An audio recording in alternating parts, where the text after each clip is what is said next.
રાજકોટ શહેરના Aji dam police station વિસ્તારમાં ગઈ તારીખ 26 ઓગસ્ટ 2026ના રોજ ભારતીય ન્યાય સંહિતાની કલમ 103(1) એટલે કે મર્ડર, 64(2)L એટલે બળાત્કાર અને 87 એટલે અપહરણ, આ કલમો હેઠળ એક ગુનો નોંધાયેલો છે. આ ગુનાની ઘટનાક્રમ જાણીએ તો ગઈ 21 ઓગસ્ટના રોજ આજી ડેમ પોલીસ સ્ટેશન વિસ્તારમાં આજી ડેમ પાસેથી, આજી ડેમના કિનારેથી એક અજાણી મહિલાનો મૃતદેહ મળી આવેલો, જે અનુસંધાને આજી ડેમ પોલીસ સ્ટેશનની અંદર એડી દાખલ કરવામાં આવેલી.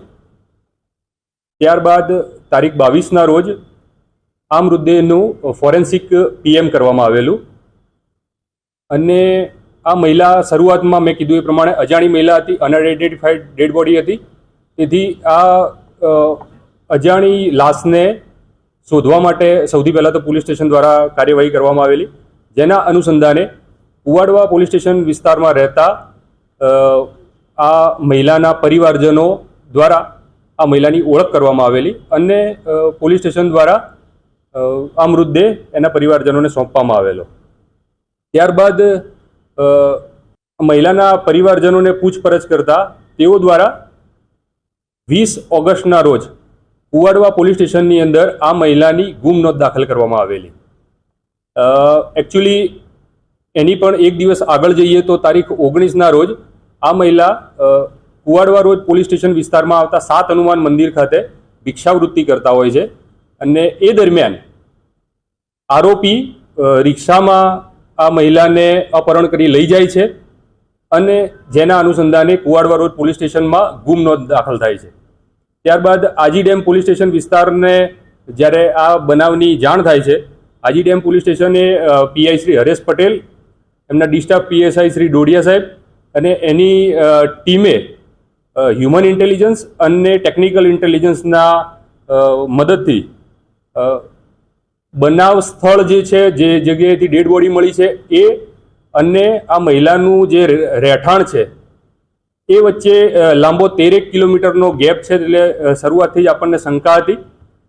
તો પોલીસ દ્વારા અલગ અલગ સોર્સિસથી માહિતી મેળવી અને સીસીટીવી, ખાસ કરીને સીસીટીવીના આધારે એ પ્રસ્થાપિત થયું કે એક રિક્ષાની અંદર તારીખ 19ના રોજ આ મહિલાને બેસાડીને આરોપી અપહરણ કરી લઈ જાય છે અને આજી ડેમ પોલીસ સ્ટેશન વિસ્તારમાં આજી ડેમના કિનારે આ મહિલા સાથે બળાત્કાર કરે છે અને ત્યાં લાકડાના ધોકા મારી મહિલાનું મૃત્યુ નિપજાવે છે અને મૃત્યુ નિપજાયા બાદ આના ડેડ બોડીને કપડાં વીંટી અને ડેમના કિનારે ફેંકી અને પુરાવાનો નાશ કરવાનો પ્રયત્ન કરે છે. આ અનુસંધાને સીસીટીવી, મેં કીધું એ પ્રમાણે સીસીટીવીને ફોલો કરી તથા હ્યુમન ઇન્ટેલિજન્સ, આનું બીજું એક કારણ એ પણ છે કે મરણ જનાર અને આરોપી બેમાંથી એક પણ વ્યક્તિ મોબાઈલ ફોન ઉપયોગ કરતા નહોતા. તેથી ટેકનિકલ અને હ્યુમન ઇન્ટેલિજન્સ બંનેની મદદથી આજી ડેમ પોલીસ સ્ટેશને સારી મહેનત કરી અને આરોપીને શોધી કાઢેલો છે અને એના અનુસંધાને મેં કીધું એ પ્રમાણે ગઈકાલે ગુનો દાખલ થયો છે. આરોપીનું નામ છે રમેશભાઈ બચુભાઈ વૈદુકિયા. એ મૂળ રહે કાલાવાડ જામનગરના છે અને હાલમાં એ કોઠારિયા રોડ રાજકોટ રહે છે.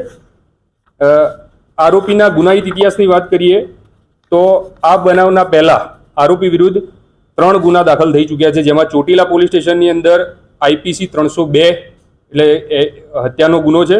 એ ઉપરાંત થોરાળા પોલીસ સ્ટેશનની અંદર 2018માં એમાં પણ બળાત્કાર અને મર્ડર એનો એક ગુનો છે.